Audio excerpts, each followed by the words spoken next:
It's my great pleasure to introduce our next speaker, Marianne Broeker from the University of Oxford, where she is a DPhil candidate in experimental psychology. She's in her third year, and she works on changes in the consciousness of psychosis. And she's very much interested also in the philosophy of psychiatry, so she's also into philosophy. And she will give a presentation today that combines those two fields. And the title of her talk is Limits of Formalization: Which Aspects of the Human Experience Can Enter Algorithmic Models? Marianne, the floor is yours, and the seat also.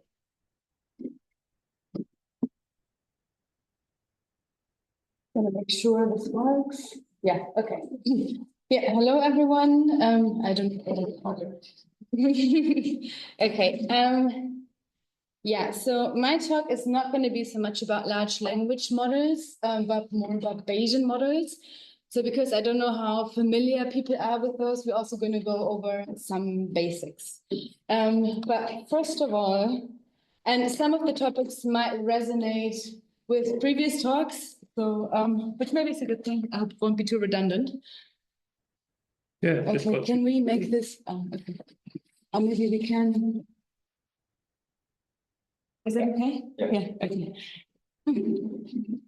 Okay, so to illustrate the difference between the psychological and phenomenological level, I used the example of the paradox of the Achilles and the tortoise. I don't know how familiar people are with this paradox. And so basically the paradox goes like this, that Achilles is obviously a lot faster than the tortoise. When they both are put into a race and the tortoise is giving a head start, say of 10 meters, by the time Achilles reaches these 10 meters, the tortoise will have advanced 1 meter because Achilles is 10 times as fast as the tortoise. By the time Achilles reaches the 1 meter where the tortoise was at, the tortoise will have advanced 1/10 of that, and so on until kind of infinity, right? So based on this mathematical description, which we have now, or which has been debunked, right? But based on this kind of paradox or description, Achilles will never actually catch up with the tortoise, right? Which seems absurd, because if we would measure it empirically, we would get to a completely different result. So I have to manage both. Okay, yeah, so we have, on the one hand, so we can describe motion. We will not talk about motion today. This is just to illustrate the point. You can describe motion in lots of different ways. So we can describe it mathematically with the concept of infinite divisibility of time and space. So this would be a third person kind of external observer or mathematical perspective, which is here, which I just explained with the paradox. We can maybe collect empirical evidence of that. I mean, it would be difficult to collect empirical evidence of that specific formula. And then we obviously have the phenomenological or first-person perspective of motion of Achilles or the tortoise, right? The point here is that mathematical descriptions can capture phenomena more or less accurately. And in this case, it would be a very inaccurate description of what's going on. So especially for Bayesian models, so I come from clinical psychology and schizophrenia in particular, where Bayesian models are very, very popular. A lot of the time, it starts with the model and then the data is being collected to kind of fit the model. But we see in this example that this would be a very wrong thing to do. And what's also important here, again, is to emphasize that we have two ways of describing it, mathematically and empirically, but still that would probably be quite distinct from the phenomenological perspective of that. Okay,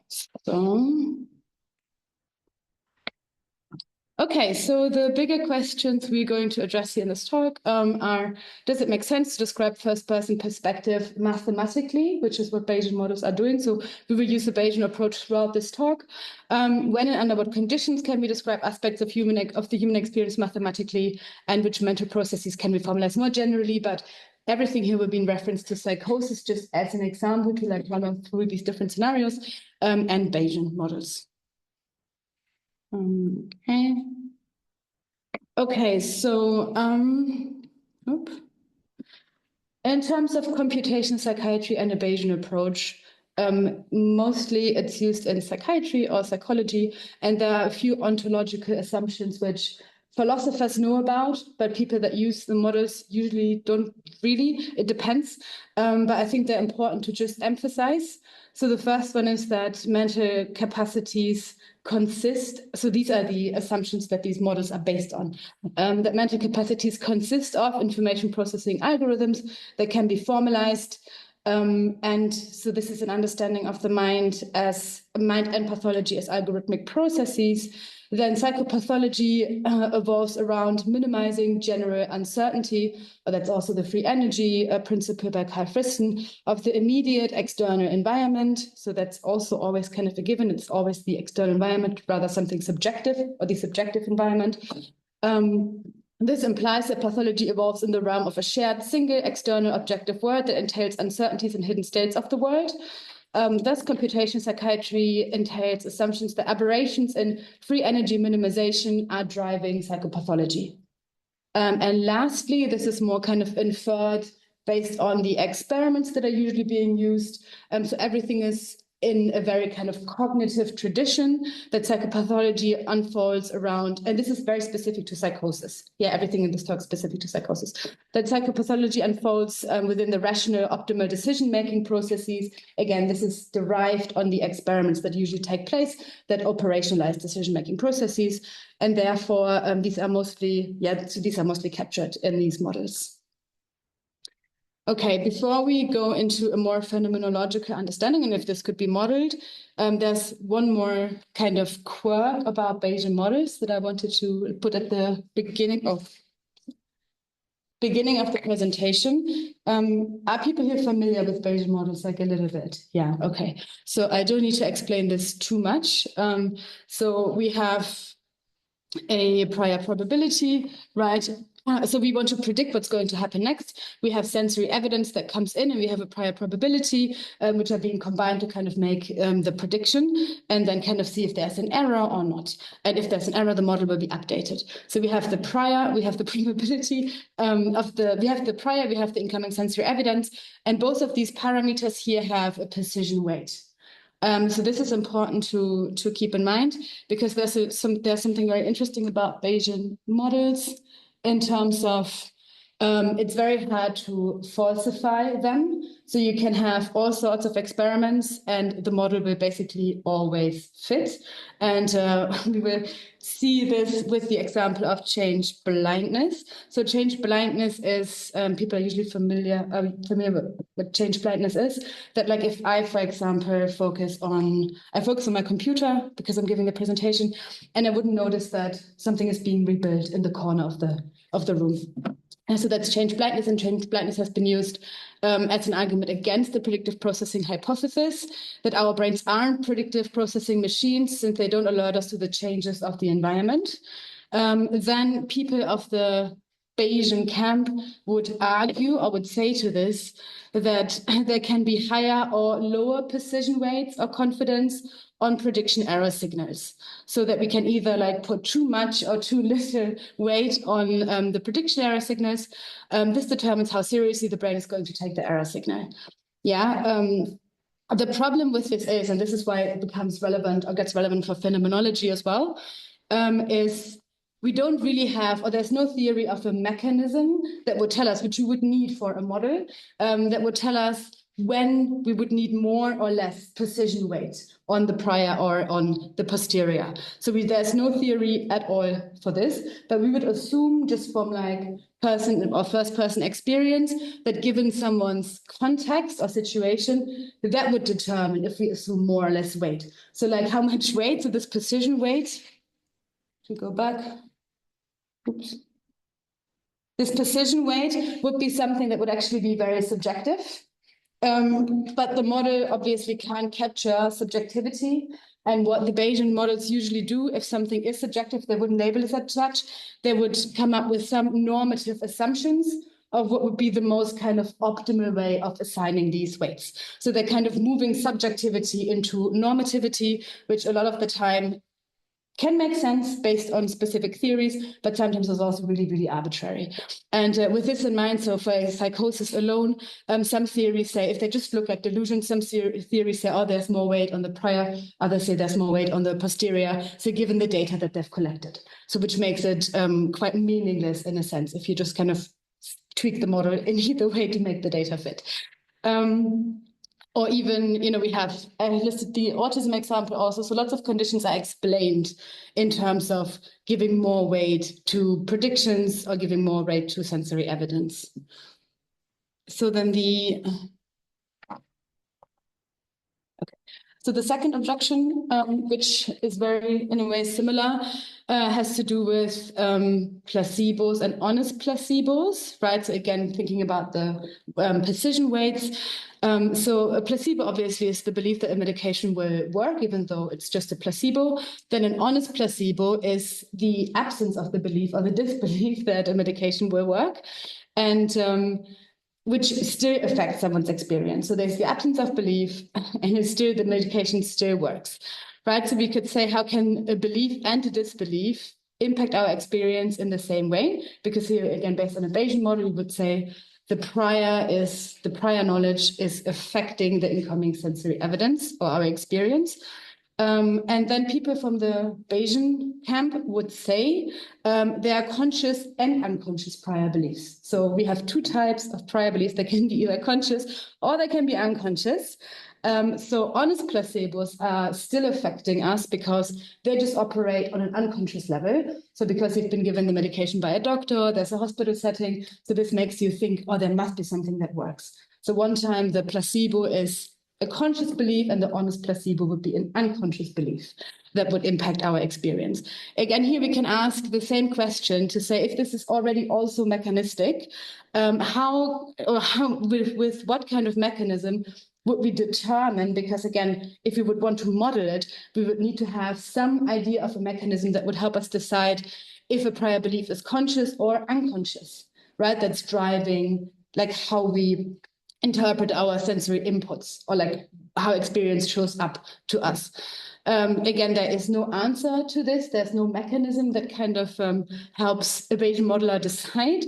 And therefore, we have the same argument as before that it's actually subjective, right? If beliefs are on the conscious, or I think it doesn't actually really make a difference if beliefs are conscious or unconscious, but it's rather like if a person is holding those beliefs with conviction, right? And then they can impact on experience and perception. But if the person is holding these beliefs with conviction is again something that is very subjective and would be very hard to put into a model. So then again, there's the move to move everything into a normative terrain to say we arbitrarily stipulate when a belief should be conscious or unconscious and when we have aberrance of that. Okay.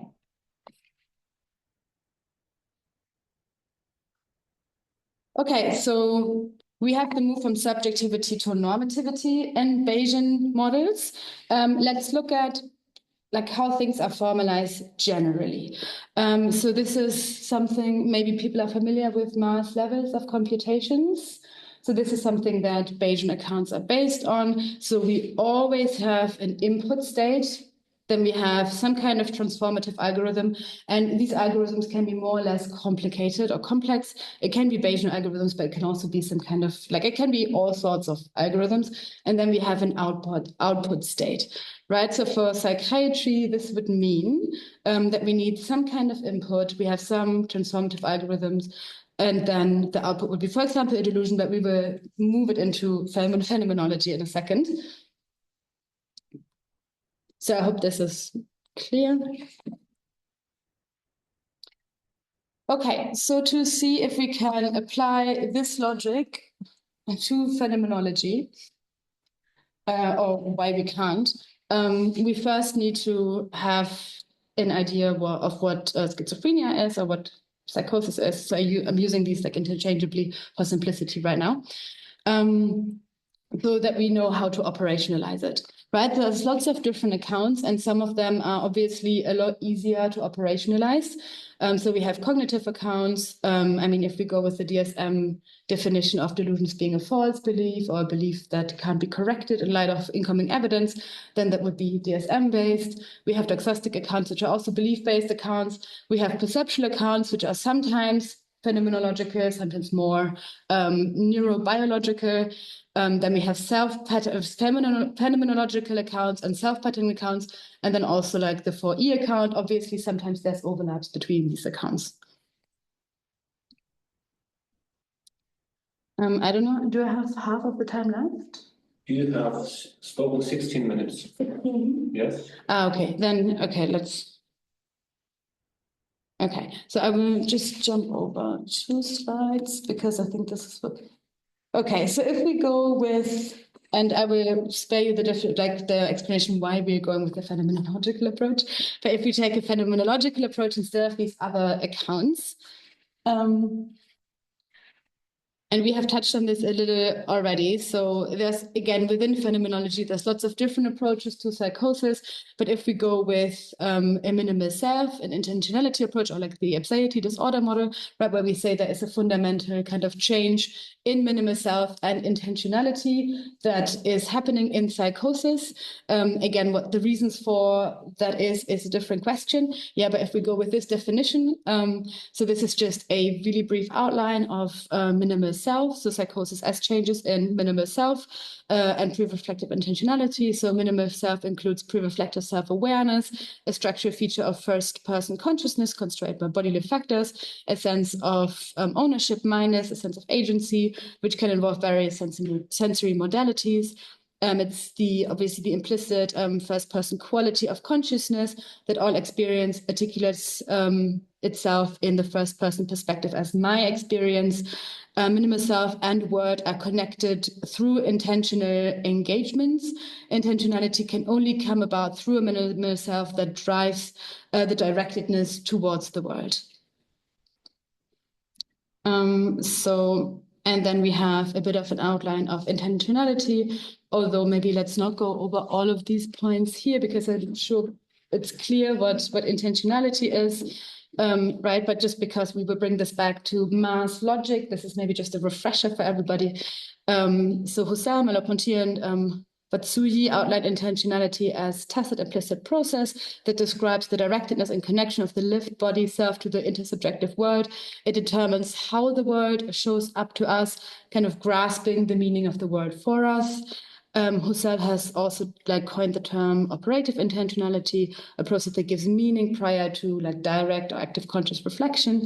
Kruger has spoken of that we always experience things around us in a particular way, implicitly giving them subjective meaning. And you can already see how this fits into this precision weighing aspect, but in a very subjective way.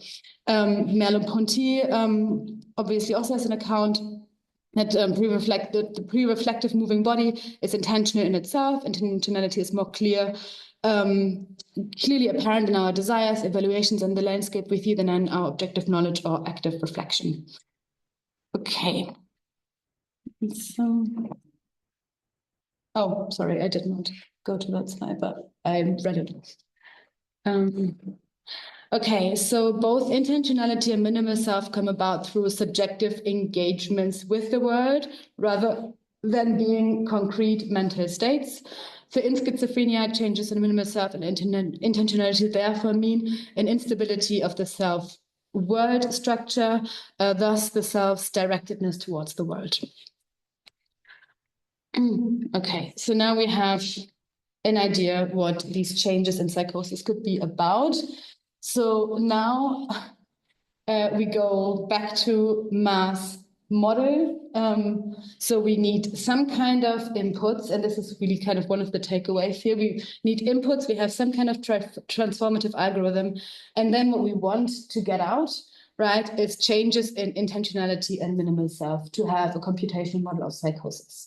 Yeah, so we would need to kind of find specific inputs, then the transformative Bayesian algorithm, and then we would hope to kind of explain changes in intentionality and minimal self. Okay, so there are multiple objections to this. I'm going to present a few. And keep this model in mind. So the first one is the input dependency, or maybe also, we can maybe also call this input determinism. So when we think of maybe even having phenomenological constructs, right, that we heard about in the talk before, what's really important to keep in mind for computational models is that they are absolutely dependent on the input, right? So we would need to know what kind of goes into the model as an input state to get out whatever our construct is in the output state. Yeah, so the output is directly derived from the input and the transformative algorithm that does that, while all factors, inputs and outputs must be known and kind of fixed. Yeah, so an objection to that based on phenomenology is it's not like these two concepts of minimal self and intentionality is that it's not clear which general and inter-individually applicable inputs would constitute outputs, again, meaning minimal self, or changes in minimal self and intentionality of that kind, since minimal self and intentionality do not arise through specific sensory or informative inputs alone. So this doesn't mean sensory and informative, meaning some kind of information that's given, and that these inputs don't matter, but they're just not sufficient. But rather in subjectively meaningful actions towards the world, thus through the constituting activity of the self, of the subject itself.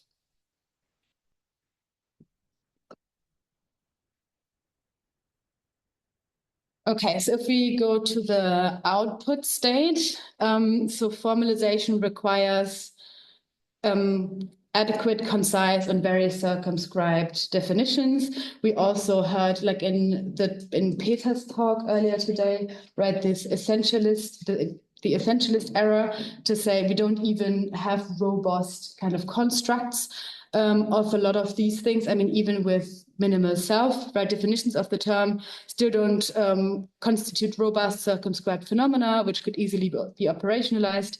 Minimal self represents a multitude of cohesive and continuous phenomena, where singling out and operationalizing specific aspects would destroy the phenomena as a whole in its embodied world, self-world concrete, so that we would no longer actually modeling the phenomenon in question.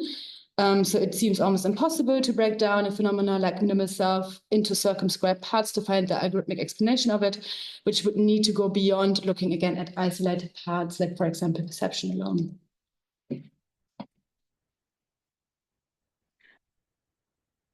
Okay, so also in terms of output states, the mode in which an object is given poses an additional challenge for computational models. Modes like very clear beliefs or circumscribed mental states might be operationalizable as outcome states. However, a model would have difficulties capturing desires or other modes of access a priori, which has been pointed out by other researchers, for example, Jon, stating like that belief-like but not desire-like states can enter computational models. So even if we could model desire or other kind of similar states, we would need to predict which inputs would trigger the specific modes in which an object is given across individuals, which is an impossible task. Thus, the first person givenness, including the mode of access and the intentional qualities, are antithetical to inferential models of mental capacities, where the output is directly predicted from and contingent on the input, which is kind of a summary of the other points. So I don't know how much time do I have left? What is this? You have some 5 to 8 minutes. Oh, okay. More like this. Okay. So I think some of the points have already. Okay, I'm wondering. Okay, so there is also something in terms of. Oh. Is that? Yeah. Okay. I'll just switch this up. Sorry. Okay. So another objection is how uncertainty is being dealt with, but I think I will go to the conclusions because they're also quite dense to not overload everybody. So let's go to. And maybe tell us the one objection, the strongest. The strongest? Yeah, I mean, no, sorry. Just. Okay, so I think in the conclusions, that's also, again, to some extent, a summary. I mean, they're all strong in their own way. Okay, so Okay, so this is a summary of the main points. So specific conceptualizations of phenomena, namely when they're tied to very circumscribed processes, they can be isolated into single units, have the potential to enter computational models. So right now, most computational models are based on operationalizing, right, these cognitive components like false beliefs or like aberrant reasoning processes. And as you've seen, it's quite easy to build a model of this because the model is just mimicking kind of what we think is going on in someone's head. But again, this implies an ontological commitment, namely that schizophrenia has something to do with aberrant reasoning, which is really not a fair statement to make, I think. But these processes would be easier to operationalize and put into these models. The same is true for very circumscribed perceptual phenomena. But again, then we wouldn't be modeling something like minimal self or changes in intentionality. So understanding psychosis in terms of aberrant inferential decision-making processes, again, wouldn't be kind of an adequate way of understanding the entire phenomena. When experimental paradigms entail inferential reasoning, they are operationalizing just the reasoning process in itself, which is within a cognitive assumption of psychosis, again, being an aberration in reasoning processes. I've just already said that, I'm sorry. Then furthermore, computational models always follow a deterministic logic where specific inputs are constitutional to specific outputs. Thus, modeling a phenomena requires knowing which inputs universally kind of lead to what outputs. And that would be very difficult to do for these phenomenological concepts. Okay. Sorry, I got a little confused with my own slides and this, but okay. So we need robust, sorry, I read the lower ones first, but we'll go to the top now. We need a robust understanding of phenomena in order to formalize them so that we can break them down into circumscribed models. I think that's all very clear.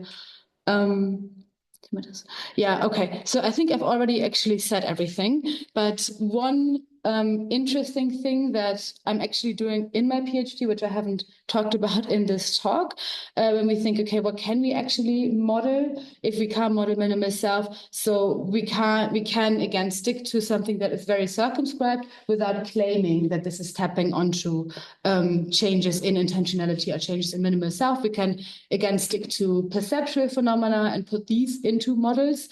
And there maybe stay with kind of first-person experience, just how things show up. But then we have to be very clear in terms of what we're modeling and what can't actually be put into a computational model.